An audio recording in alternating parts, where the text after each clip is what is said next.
Welcome to the Lords of Loud. We're four music fans from Australia who've turned our old email debates into this podcast. I'm Lord Ben, and if we were the Beatles, I'd obviously be the smart one, but modest too. With me as always is Lord Brett, the funny one, only because we've seen him dance, Lord Kev, the quiet one, because he can't clip on a mic, and Lord Al, the cute one, with the perfect face for any podcast.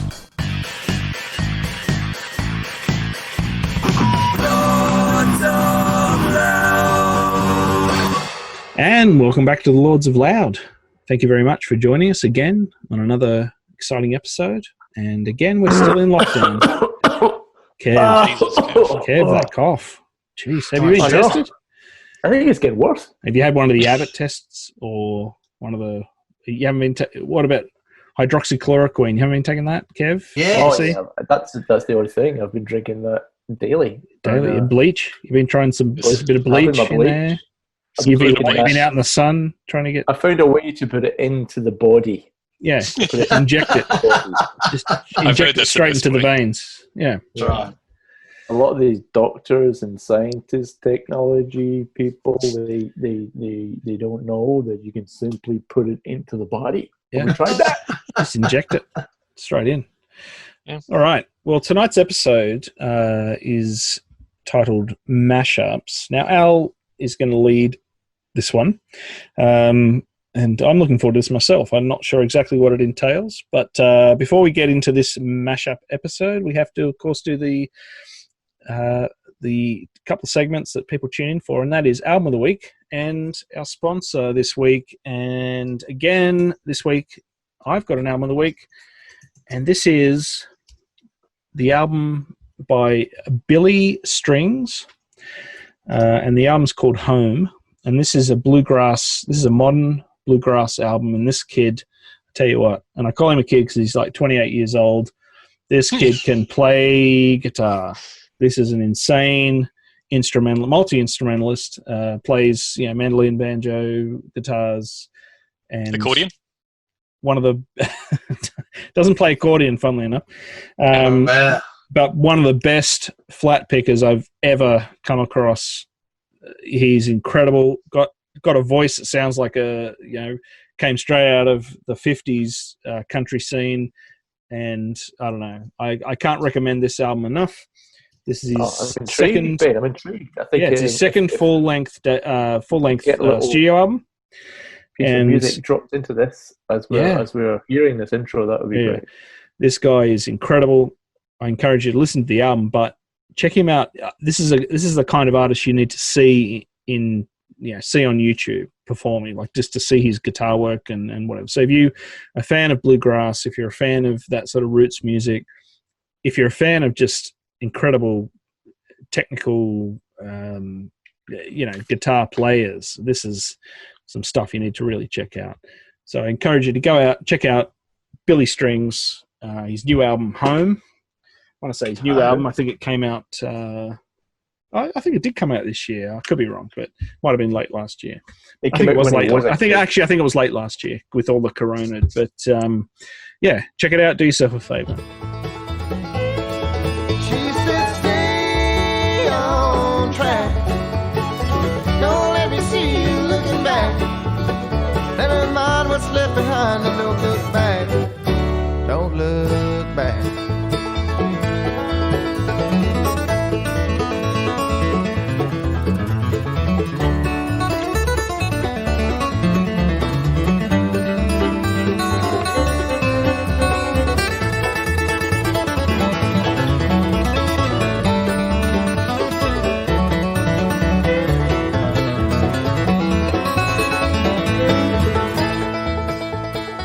All right, and is that his real surname, Strings? It's his born. It just born seems with that name, Billy Strings. Yep. Yeah. No. Plays all kinds of string instruments. Just by some miracle, he was born with the name Strings. So yeah, luck of the draw. Luck of the draw. That's right. He wasn't born Billy. He was born silly. But his agent said, "No, we've got to do something about that." And so this week's sponsor album is one of the greats.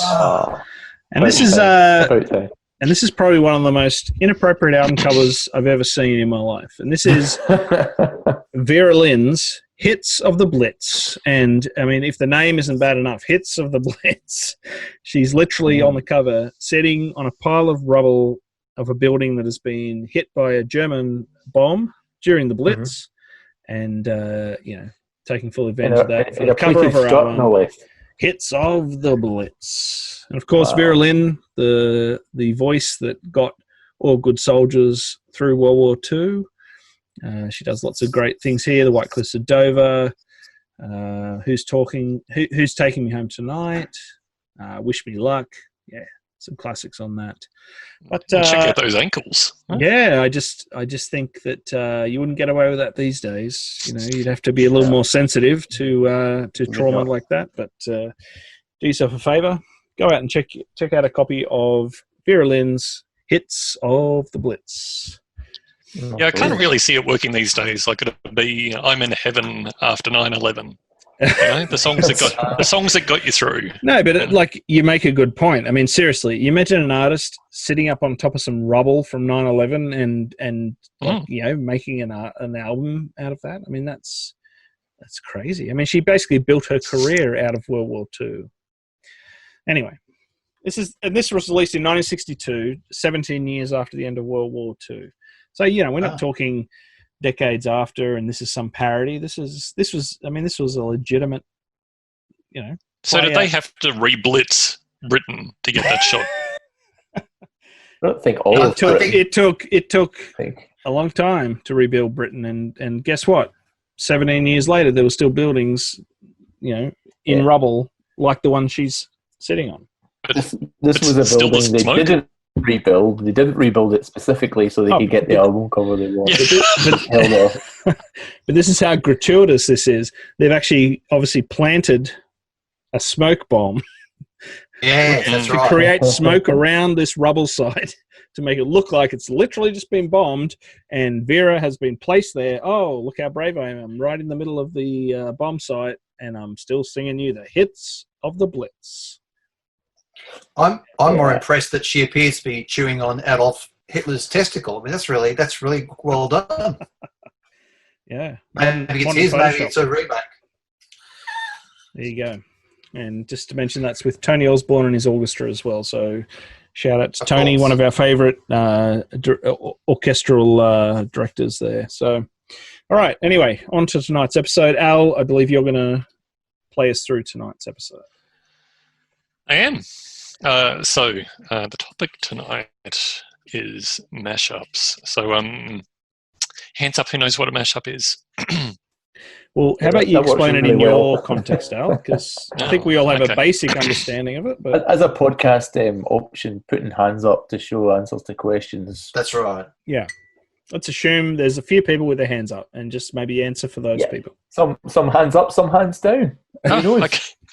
Not anyone listening to this. I don't know. Brett looks like he's wavering. He's got his hands halfway up and halfway down. Yeah, so. hands out of pockets. Of hands up. You just don't want to know where they are. Yes, it's pocket billiards with the other hand. So mashups, generally just two or more existing tracks mixed together without anything original added to it. Right. And so the question is why?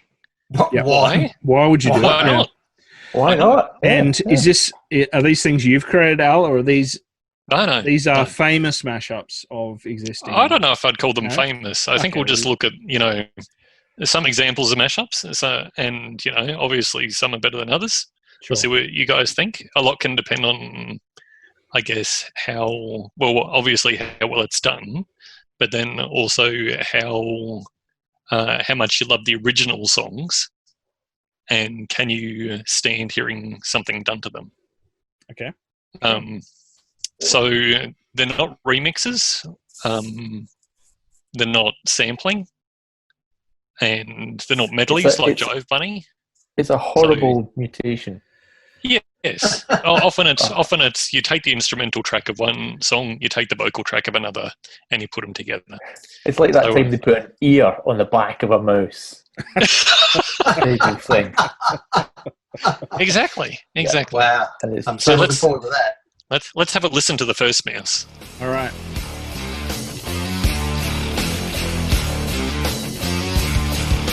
I see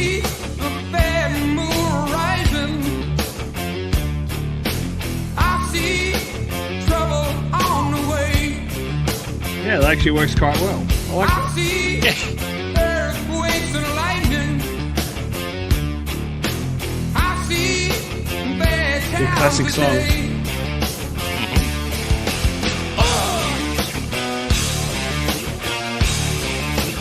Killing in the name of.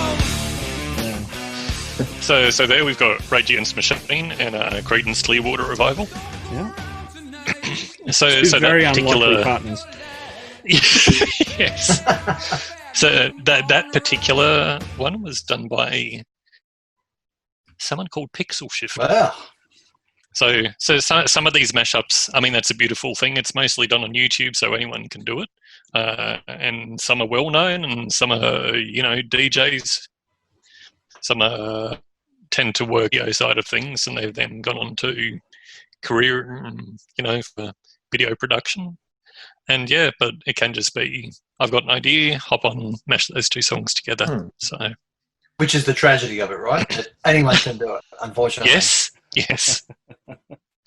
So have you led strong? Is that like this will get them? That's a pretty good example of what I think. Like when it's done well, that's a pretty good one. Okay. So what did you think? Took a while. Yeah. It took a while to get there. I mean, I appreciate once it got there, but yeah. I'd like to hear the full version. I mean, obviously the styles are, and that's probably the beauty of trying to do a mashup. You're trying to take maybe a couple of very different styles and sort of mash them together. But look, I think for me, it takes a certain ear, doesn't it, to hear a couple of different disparate songs and go, hey, these two sound like they could almost go together. Like, I can see these two working as a mashup. Like the beat's the same, the cadence of the vocal delivery is the same. I could see these as I think that's a skill in itself. Yeah, well, there's also realistically, recognizably in the same key, in the same tempo. Yeah, has the same kind of verse chord structure, and pop music allows that mathematical sort of that has that it'll map, and then and some do it very well in terms of being a close match in tempo. If it's not a close match in tempo, sometimes you need to tweak the speed of one or the other, and it can start to sound a little unusual. Yeah, if you're moving too far, because voices get higher in pitch and stuff like that. If they're both really well known, then you're saying, "Oh, hang on, that's Creedence," but it's not the Creedence I know and love and listen to on a daily basis.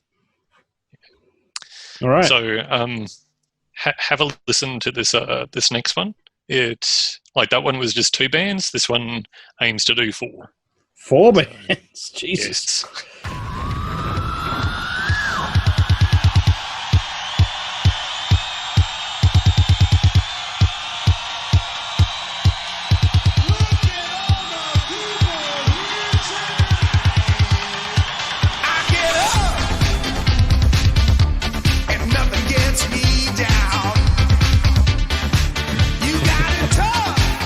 Yes. This is good. I imagine 80s pop music is probably rife for this kind of thing because there's a lot of... I think once you get into the age of digital drums and that, that sort of... It's almost too easy. That pixel perfect drum synchronization, you can almost... What am I hearing from Duran Duran in this? It transitions into Duran Duran. Here we go. A little bit of Planet Earth. Yep. Yeah.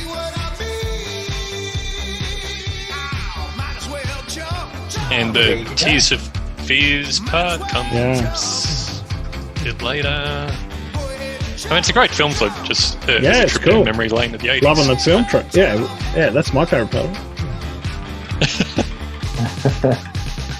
Yeah, the Tears for Fears section is quite cool, quite groovy. Yeah.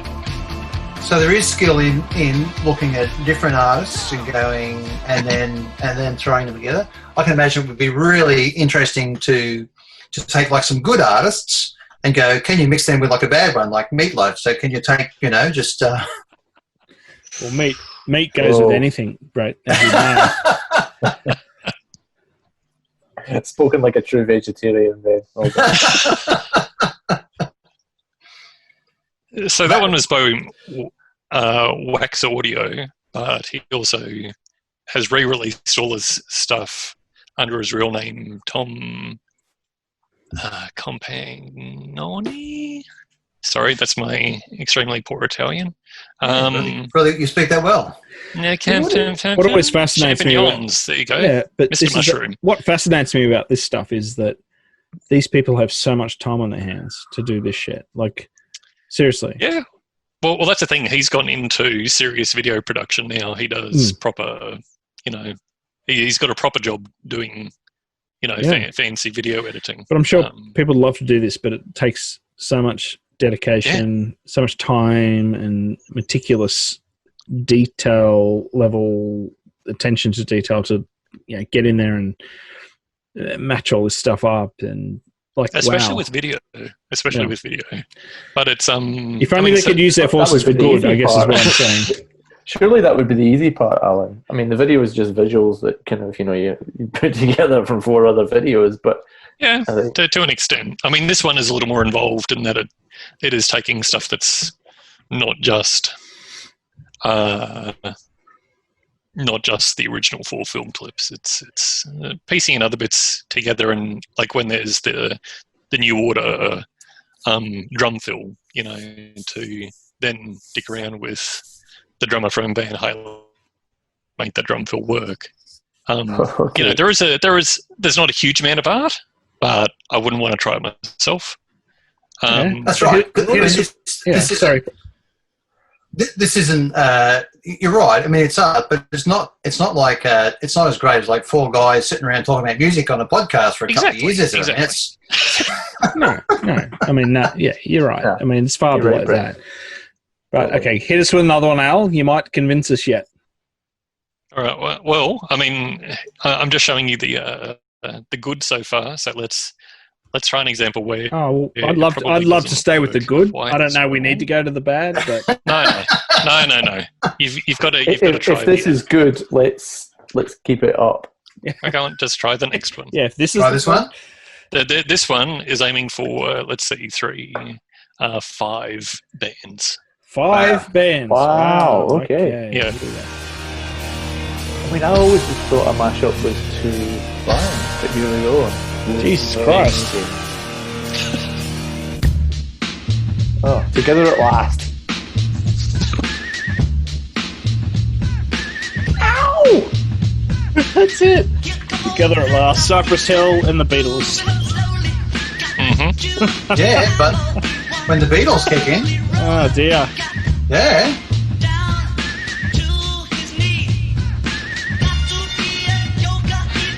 So that's what I mean when if you start tweaking with the speed too much without adjusting the pitch, then you get abominations like that. Hey, no, look. Yeah. Don't tell me you like this one. Ben. This is actually my favourite so far. Oh, that's got a glimpse of Paul.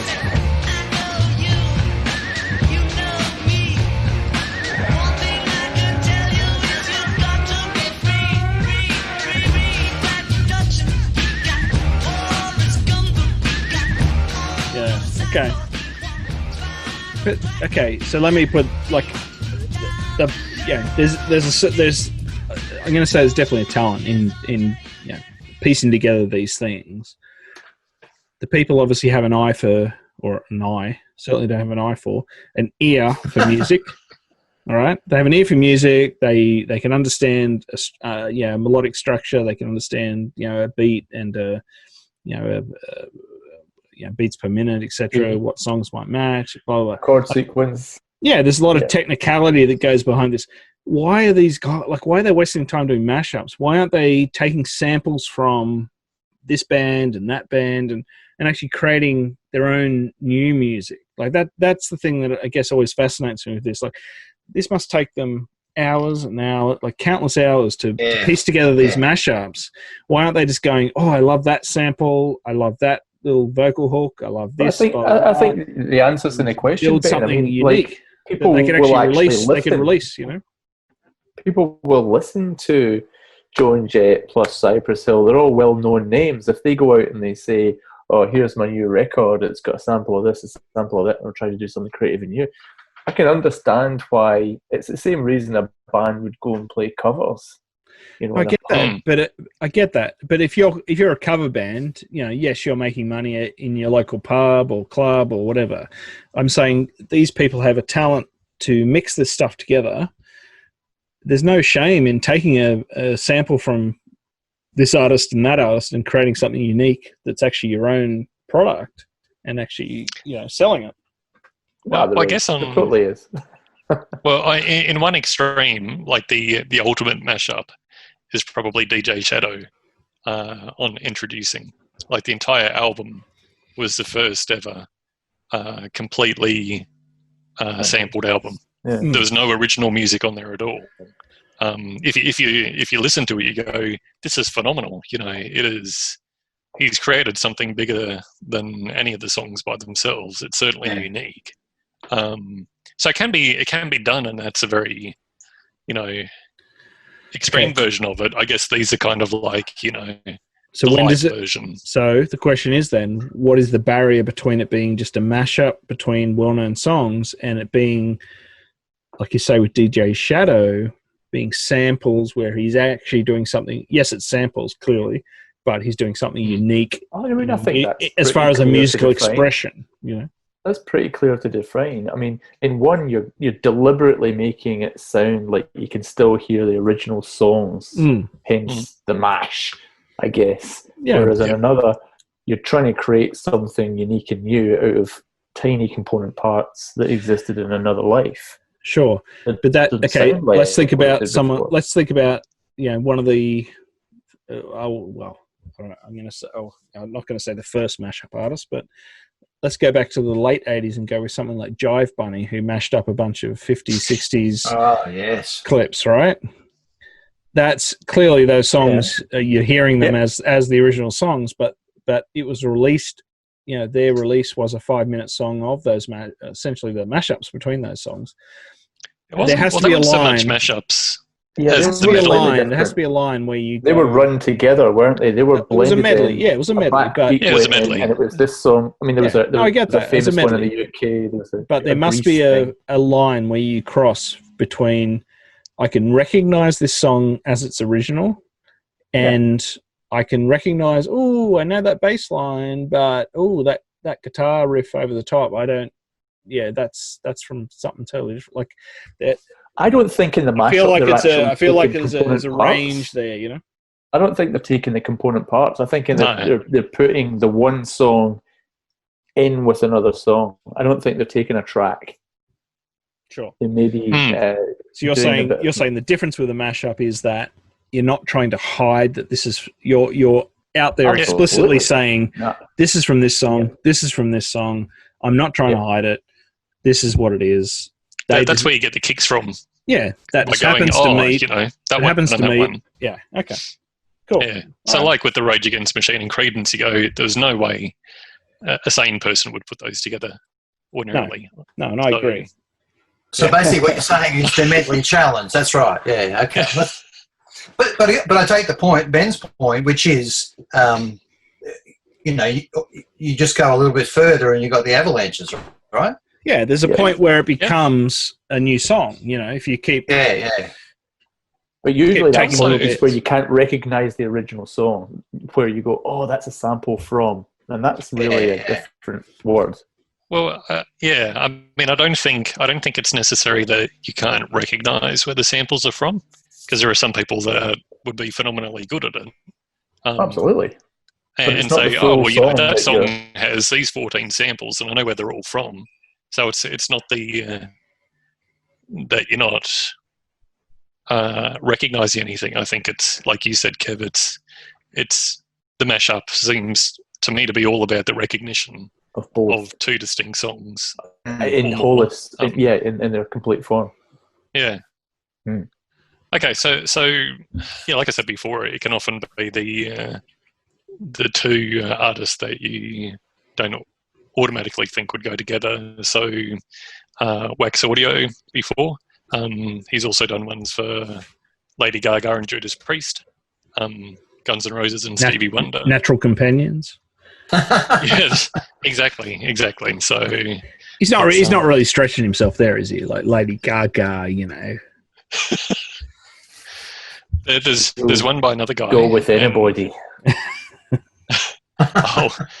This one's by a guy called Bill McClintock, and he's done a whole stack of mashups. I'm not going to play you another one which is quite cool, which is Bill Withers and Pantera. Again, natural bed partners. Yeah, that's right. But I will play you Danzig and the Temptations. Wow. So, Wow. get a load of It them. was the 3rd of Seriously. September. That day You're gonna I'll look always like- remember. Yes, I will. 'Cause that was the day that my daddy died. I never got a chance to see him. Never heard nothing but bad things about him. Mama, I'm depending on you to tell me the truth. Mama just hung her head and said, son, Papa was a rolling stone, my son, yeah. Wherever he laid his hat was his home.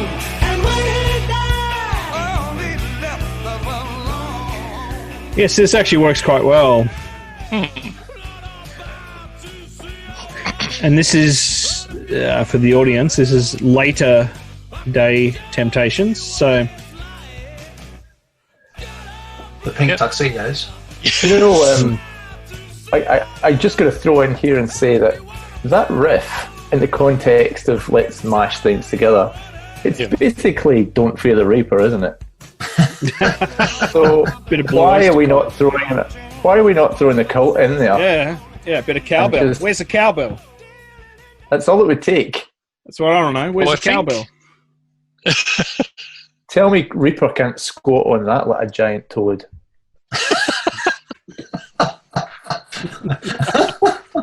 It's a Nice. natural. This is a natural three-way. Natural Is what you're saying, base, Kev, isn't it? it's- This is a it's natural gaping. three-way. It's wide open and it's begging for more. Yeah, it's a natural three-way. There's a gap there Yeah, the waiting to thing- be filled by some cowbell And and some Reaper. Alan's going to fill it. Here comes the cult. I am concerned in the fact that this entire episode, I'm just going to say this out loud, this entire episode is an absolute sham. And it's just an excuse for Alan to yet again play some Danzig. Yeah. That's right. No, you're right. You're right. Hey, how often have I played Danzig? A lot. Is Danzig up for the election or something this year? Like, why do we keep hearing Danzig? Is Like, it his year? Is it Greg not- Danzig's You year? have not heard nearly enough Danzig. It just all becomes painfully clear when all right. Well, that was huge that was guy good, Al. strips off his t-shirt and sweats his way So, into my unless video. you've got more to That's right. say about that, let's move on to your next exposition. I was just Well, going to say, Al, do you need to come clear? Do we need to? So are you getting some kickback from Danzig here? Should we be more transparent? Is that what's going Look, nothing from Danzig. Maybe a small kickback from Seal. Okay. Let me just look Um, look up the Danzig fan club while we're waiting, though, just to make sure that Al's not like, the President. number one member here. So the interesting thing with ones that Bill does is, Bill, and I'm not sure how he does it, but it's extremely clean vocals and extremely clean instrumentation. So it's a little different from just sampling stuff because you get it all at once, vocals and instrumentation at the same time. So unless an artist has released an instrumental version or a vocals only version, somebody has to go through and strip out all the surrounding noise, Mhm. which is extraordinarily difficult to do. So it's Sure. somewhere along the line, people have got talent for toying about with audio. So, Yeah. So why are they wasting? It comes back to my point. Why are they wasting their time doing this shit? because You're people enjoy struggling. it. You're struggling People with enjoy it. Okay. Like cool. in the 2000s and I think the late 90s as well, like mashups became a really big thing, but Yeah. pretty much it was whenever you could have two turntables playing at the same time, Sure. people are doing. Oh, look, doing I get- mashups. Look, I get the idea of mashup, and that's cool. But when it gets to the point where you're spending so much time digitally editing, this track, this little bit of Stripping out vocal, stuff, this tiny little bit of this and that to create a piece. Yeah, you might as well be creating your own unique piece. That's my sort of argument. Well, can I just jump into the debate here? And I don't want to completely hijack everything, but I've sent you a link, and if you paste that into your YouTube, this is what I'm suggesting is the original mashup by a third-party artist. Released this as a single, as a cover version, and as with most mashups, you'll get to a few seconds in, and something will hit. I think about the minute mark, the Pet Shop Boys will blow your mind.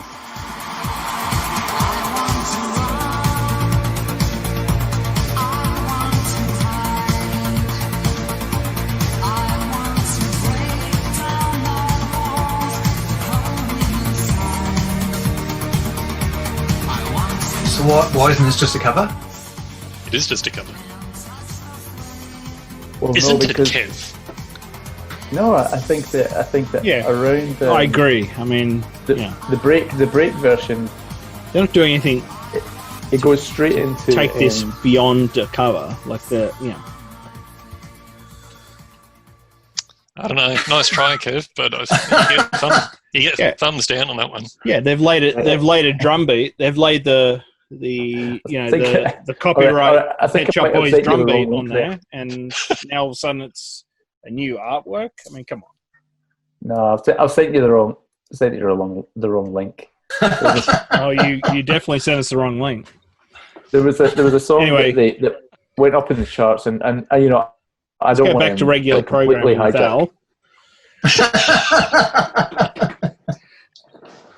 There was. We could just like chop the first- this out. Sorry about that. That's right. No, I think keep it in. It's fantastic. This is what a mashup isn't. That's right. It's Kev not sticking to the brief again. The first almost legit commercial release of a mashup was in 1983, and it was "Do It Again" by Steely Dan, mashed up with "Billie Jean" by Michael Jackson. And that was by Clubhouse. Now, I call it almost legit because I think they had to do their own recording of the instrumentation for Billie Jean. Right. Whether What the year was that technology out? just wasn't around Like- to... Sorry? What year was that? 83. Wow. All right. Yeah, so, but like I said, like in the 70s, people with two turntables would have been doing similar things. But just going on the Billie Jean theme, because it is a very popular one for mashups, I'll put that one in. You guys have a It listen is to. popular for that. I've seen it a few times. Yeah, maybe just. Why is that, though? beat. Well, it's because it's a killer beat. Boom, boom, boom, Killer boom, beat. boom, Yeah. boom, boom, boom. And there's a great deal of it which doesn't Such have a any killer singing beat. to it. So makes it very easy. So have a listen. You might want to skip to about 20 seconds. If you wanna hang out, you got to take her out cocaine. If you wanna get down on the brown cocaine. Maybe a minute. And the reason this works for me is just because Michael Jackson represented the peak of the artistic, musical, entertainment community at that time, and cocaine represented, the drug of the 80s. So it's like this, if you wanted to be successful, you had on one hand Michael Jackson, the most successful artist, but you had on the other hand the drug cocaine being the key to success for many Wall Street traders, many business people, and countless other socialites, etc., etc. So You've gone deep. You've gone deep, Ben. We're not used to that. it's the same thing though, right? It's It is. great. It's great vocals. So Yeah. so that again, someone stripped out all the instrumentation that just got the vocals. No, this one works really well. And So that's for me, that's this actually makes it a better piece of work because it actually adds a political comment on top of it. So that one's by Bill again, who did the Danzig and the Temptations one. So as someone as one of the comments on YouTube said, when you mix the two together, apparently you get Steely Dan. So There is something great about those titles that they can come up with. I found this wonderful one. It was Californian Man-Eater. So it's basically the Eagles plus Hall & Oates. And it's a great mashup, but part of the fun is in just how incongruous and surreal the band names and song names get. yeah. So it becomes a genre in itself of just being strange. What's the thing? Everyone, when you start reading the comments, everyone's got better song titles as well. It's like, yes, I was like that. yeah. Should have been this. Should have been that. This one, they've done a really good job. Okay, well, so see what you think of this next one, because I don't think you'll be quite as thrilled. I still don't see it as unique art, but I appreciate it as a mashup. This next one, in theory, should be good. It's got 2 great songs, but I'm not convinced.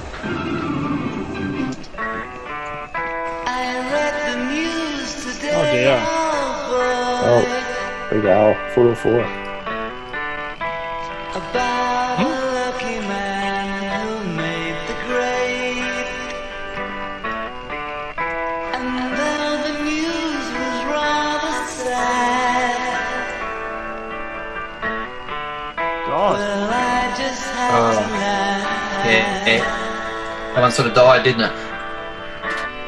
Yeah. I saw Is it in the same key? Not really. It kind of works, but This is not. it mostly doesn't. Yeah. So why choose this shit? Well, that's the thing. It was just like you got to see the ugly side of The good and the mashups bad, as well. okay. Yeah. All right. No, you're right. You've definitely shown us the bad. All right. Now here's another one by some random. So Is this you? Was that you? Did you do that one? no. So this one is by I don't even know if it's a real name. Anyway, it's not important. So again, this is one where you think, it probably should work. It's got 2 great artists. I'm not sure. Running over the same old ground. Or have we found the same old fear? This is Kev's dream. Wish you were here. I read the news today, oh boy. 4,000 holes in Blackburn, Lancashire. And though the holes were rather small, they had to count them all. Now they know how many holes. So what are your thoughts? Well, I feel like there's a reason why pieces of art, and in particular music, are great, and that's because they are their own pieces of art. I think if you were to take a computer and throw in, the Mona Lisa and, a Van Gogh, Starry Night, and try to compare or try to, compose a mashup artwork between the two, you'd find something that's just not, not a classic. So that's me. I mean, I think there's a reason why songs are great. Why take a great song and try to mash it with another great song? I don't think it works. What's the thing? Isn't it interesting? Like it's like with that one, it ended up sounding to me a bit like Oasis. Well, But no surprise to anybody. No. But that's the thing. Like you've got, like if we think of like originally we started with Killing in the Name of and Bad Moon Rising. Now, 2 great songs in their own right. Yeah. That when you put them together worked. But this one, it's just like, it just seems to have Yeah. Well, it's like red wine and ice cream, right? Just because you mix them together, it doesning mean Yeah. it tastes any better, right? Just because two things you love and you mix them together, it's not going to make a great combination. Look, I think. There's a thumbs down for that one. It's not. Look, I think It's there's a place. There's a place for I feel like I mashups. want to. It's a novelty. It's something you might go, oh, some guys tried to mess up. Yeah, let's hear this, whatever. But it's not something you're going to go every day. Go, oh, gee, I've got to. Oh, let me put on that mashup between bloody the Beatles and Pink Floyd's "Wish You Were Here." Like, that's not something I'm putting on day to day. I definitely would not put that on every day. But Al, I don't think I'd put it on ever, probably. Do they stand the test of time? Do you go back and re-listen, or is it just the novelty first up and then? Some of them, like the ones that I really liked, were the Rage Against the Machine and Creedence, Danzig and the Temptations, the Van Halen, New Order, Duran Duran, Tears for Fears, Michael Jackson and Eric Clapton. Like those ones, I'd have to listen to again, like the Van Halen, New Order, etc. one I first heard, I guess, when it came out, which I'm not entirely sure, but it was more than, I guess, 5 years ago. Coming back to it now, I still quite enjoy it for its novelty. You hear the songs with fresh ears a little bit. But it's not on high rotation, though, right? This isn't something you would go once a fortnight. I'm going to put that song on. Not many things are on high rotation for me. So unless it's a new album or something, Right or a new single, like it's just no. That's the thing. It's I don't jerk off every day either. But these wouldn't be on what you would consider to be high rotation, which might be once a year or whatever. Look, Pink Floyd isn't on high rotation for me, and they're one of my favourite bands. So okay, all right. It's Look, They can't all be Black Crows, No. But, look, I understand the intrigue and the novelty of hearing, someone who's gone to the trouble of mashing up a couple of my favorite bands, or some of the sounds that I might love and whatever. And look, it's intriguing and it draws you in, whatever. And I feel like there's a place for it, and it's I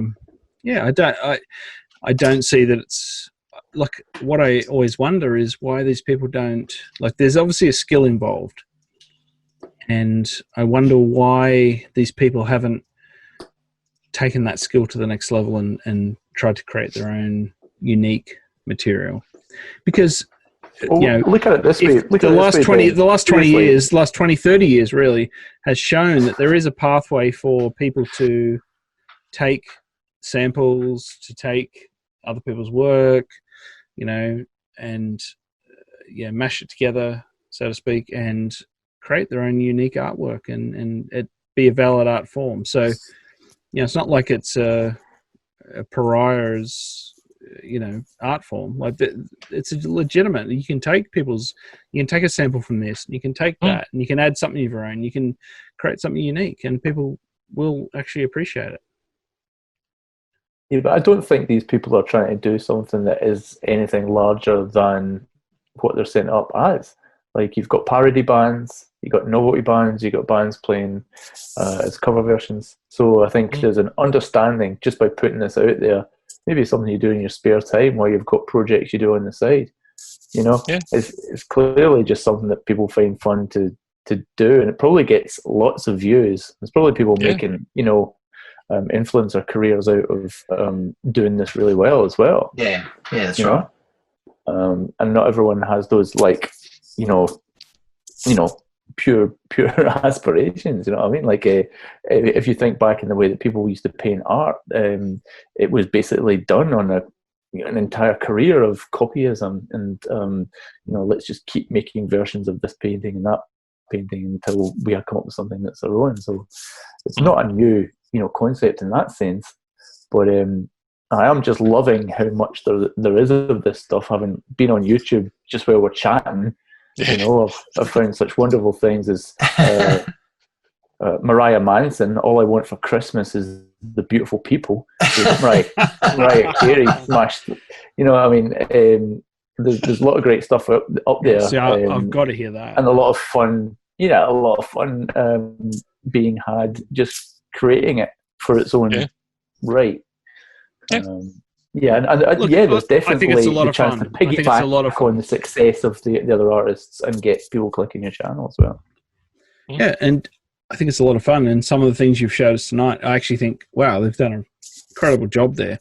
I'm just thinking, what is the end game for these people? Is it just purely to have people like us say, oh, that was really cool? Or, like, I feel like there's talent they're going to waste, I guess is my point. Like, I feel like these people have a gift, for some, and they should be expressing that in their own creative force, Yeah, well, conceivably, like some people are making, if they're putting ads on YouTube, they're possibly doing quite well as a full-time job, or at least a substantial part-time job. You're talking monetarily. Like, I'm talking about these people could actually be creative people with their own creative identity, and they're choosing instead to take, like you say, the money on YouTube, or they're choosing to, that's my question. I don't think any of them would. Some of them seem a bit like hacks who are having a bit of fun, but there are other ones, just given the number of ones that they've done and the number of views or likes that they've had, I think making a career out of it. Yeah, making a career and just really enjoying what they're doing. It's there is an art to making a good one. Yeah. At the end of the day, I enjoy a good mashup. It's a lot of fun. It's good to see the way that people just have that eye or that ear to see a beat, see a melody, see a chord progression, and say, "Hey, this will go well with this," and bring the two together and create something which is sort of its own piece of work. So I like that. And I think there's another. Al, do you have any others that you want to? Because I think there's probably another episode. There's a whole. There's a whole stack, but it was. Yeah, I think it was really. It was just a toe in the water of mashups. Yes. All right, and we appreciate that. So we might end it there. And thank you, Al. Thank you, Lord Al, for welcoming us to the world of mashups. And thanks for listening. Everybody stay safe in this incredibly difficult time of isolation and separation with the coronavirus. We will see you very soon on another episode of Lords of Loud.